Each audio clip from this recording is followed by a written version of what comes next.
Unorder লিস্টকে আমরা short করে কি লিখি, ইউএল। আনঅর্ডার লিস্ট শুরু, তারপরে কি আবার এই যে আনঅর্ডার লিস্ট শেষ। এখন কোনটা আনঅর্ডার লিস্ট কোনটা অর্ডার লিস্ট আমরা বুঝবো কিভাবে? এই যে ধরো আমি এইভাবে যদি দেই, তাকে আমরা কি বলি, বৃত্ত। বৃত্তের ইংলিশটি হচ্ছে সার্কেল, CIRCLE, সার্কেল। বানানগুলো ভালোভাবে মনে রাখতে হবে। তারপরে তোমার এরকম গুলি দিয়ে যদি কালো থাকে ভিতরে, তাহলে এটাকে বলা হয় ডিস্ক। ঠিক আছে, এটাকে কি বলা হয়, ডিস্ক বলা হয়। একটু মনে রাখবা, DISC, ডিস্ক। তারপরে যদি এরকম দেওয়া থাকে, তাকে আমরা বলি বর্গ। বর্গের ইংলিশ কি, বর্গের ইংলিশটি হচ্ছে স্কয়ার, SQUARE, স্কয়ার। একটু ভালোভাবে মনে রাখো। এই যে এইভাবে ভুল দিয়ে যদি ফাঁকা থাকে ভিতরে, তাহলে এটাকে বলা হয় সার্কেল অর্থাৎ বৃত্ত। যদি ভিতরে কালো থাকে, তাকে বলা হয় ডিস্ক।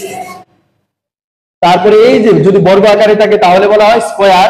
সুপ্রিয় শিক্ষার্থীরা, চলো আমরা আনঅর্ডার লিস্ট সম্বন্ধে একটু বিস্তারিত দেখে আসি। তোমরা অবশ্যই এইগুলো একটু নোট করে নাও।